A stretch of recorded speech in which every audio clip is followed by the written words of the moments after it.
From Anshe Sfard Beth El Emeth Congregation, it's time to take 10 Minutes for Torah with Rabbi Joel Finkelstein. Welcome to our discussion of Sukkot.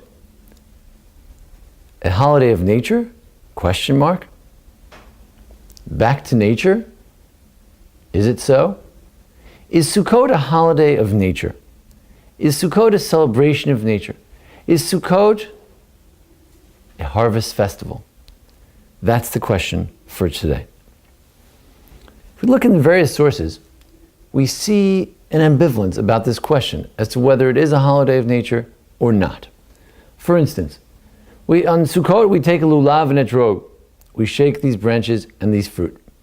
And the question is, lulav tzarich eged or ein tzarich eged? Do you have to bind it together? Do you have to have some human intervention into this taking process? Or should you just take them in their natural state?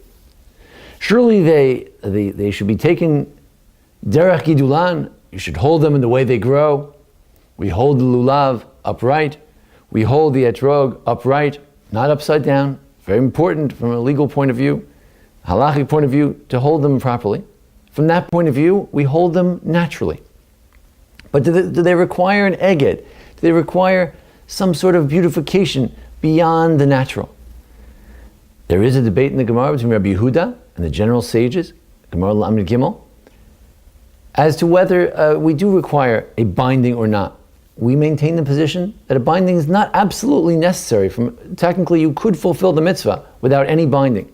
But still, in order to beautify the mitzvah, Zekeli vanveyu, this is my God and I will adorn him, there is a mitzvah, even according to the majority opinion, that you should bind it. And that's why we always have what they call in Yiddish the koishikel, that holder that holds the lulav and the hadassim and aravos, all the branches and leaves together, so that in some way it is bound together.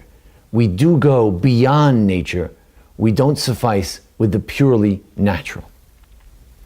Or if we look at the sukkah, you might say, oh, sukkah, it's so beautiful, it's out in nature, look at that, we take all kinds of things from the harvest. But it's sort of like the rabbis took the harvest and turned it on its head. What do I mean? You would think that you would take, as it's indicated in Ezra and Nehemiah, maybe you should take a lulav and esrog or an olive branch or some sort of fruit tree and put it on top of the sukkah as a celebration of the harvest festival.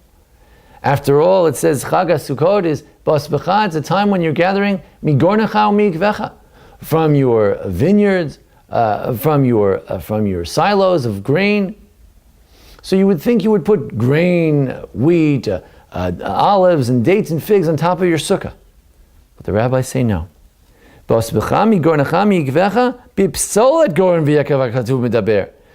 in Daf Yud Beis, page 12 in Sukkah, that the Torah is referring to the leftovers, the chaff from the harvest. We don't put the olives on top of the sukkah. We put the chaff from the olive branch on top of the sukkah. We put the leaves on the sukkah. We put all the stuff that you don't want from the goren, from the vineyard, from the goren, from the silo, from the yekev, from the stomping vats of the wine. We don't put the wine on there. It's not a harvest festival celebrating the actual body of the harvest itself, the actual fruits themselves, but rather it's a holiday celebrating, very strangely, the branches that we don't want. Or take a look at the question of Ki basukot hoshavti epnei Yisrael. God says that we should have sukkos because we sat in sukkos in the desert. Oh, going back to the desert, it's a natural camping kind of an experience. We're going back to nature. Come the rabbis and say, well, maybe it's anani hakavod. Maybe it's not sukkos mamash. Maybe it's not the actual sukkahs that we had in the desert, like little booths, but rather maybe it's representative of the clouds of glory. Says one opinion in the Gemara, whether it's Rabbi Akiva or Rabbi Eliezer, is a debate. But one opinion says it's not the natural sukkahs that we commemorate. It's the divine protection, the protection of God. That's what's worthy of a holiday of Sukkot. Then you say, well, it's nice, you go outside. Same you should go outside from your permanent home, live in a more temporal home. temporary home. So we say, wait a second. When would be a nice time to go outside and enjoy nature? In the spring. And that's the time of the Exodus, after all. It's the famous question of the Beis Yosef, what are we doing? Why are we celebrating out at this time of year when it's getting cool? When it's no fun to be out in the sukkah. Sometimes it could snow, it could rain, it could be cold. Why are we going out there now? Because it's unnatural. Sukkot is unnatural. At the unnatural time to have a little hut outside, that's when we make one, just to show that this is to commemorate something beyond nature. The whole idea of the number of days of Sukkot also is indicative of this question. You know, nature, the world, was created in 7 days. 7 is natural. But Sukkot has 8 days. Why does it have 8 days? Well, you could say, no, it really has 7 days. The 8th day is Yom Tov B'fnei Atzmo. The Gemara in Memphis, the Gemara in 48, says that really the 8th day is a separate day. It's a holiday for itself. Okay, so there aren't 8 days to Sukkot. But what do you call the 8th day? Shmini Atzeret. It's the 8th day of what? Of Sukkot. It is attached and it's not attached. It's a holiday of 7 days, based in the 7 system, the number 7 of this world, but it's also beyond. It's a holiday that goes beyond nature, one day more. If you ask in general, what is our attitude toward nature? We love nature. Nature is God's creation.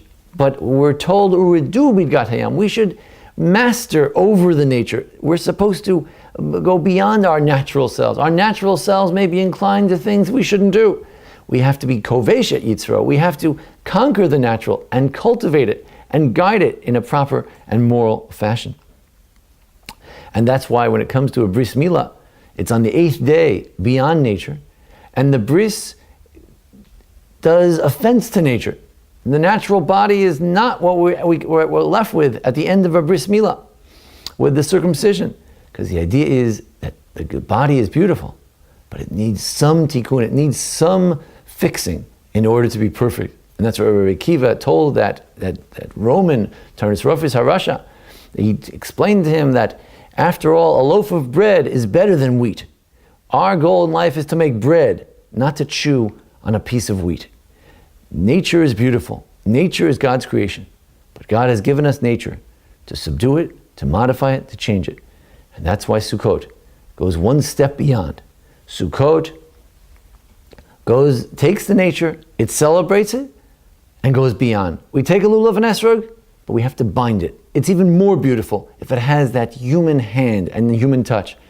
We go in a sukkah, but rather than celebrating the human achievement, I brought a lot of grain this year, I celebrate the chaff, the straw. That's what I put on top of the sukkah. As if to say, don't get carried away with nature. There's something beyond the natural. And don't forget, there's the divine protection, not just the simple sukkah. And don't forget, it's not just 7 days nature, but it's 8 days. It goes beyond. Is Sukkot a holiday of nature, or is it a back to nature holiday or not? The answer is we go back to nature, but with a proviso. Make sure that nature is cultivated and subdued to fulfill the word and the will of God. Being natural, going natural, is no guideline for life. Natural plus the human intervention, human guidelines based on the divine, that is the Jewish philosophy of Sukkot. Thank you for joining us today in our discussion of Sukkot. Join us again next week for one more discussion about Sukkot. I want to thank Jason Lefkowitz for making today's presentation possible.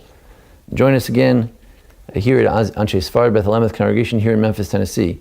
Welcome to email me at rabbijmf@gmail.com. Thank you. This has been 10 Minutes for Torah with Rabbi Joel Finkelstein. To learn more, visit ASBEE.org.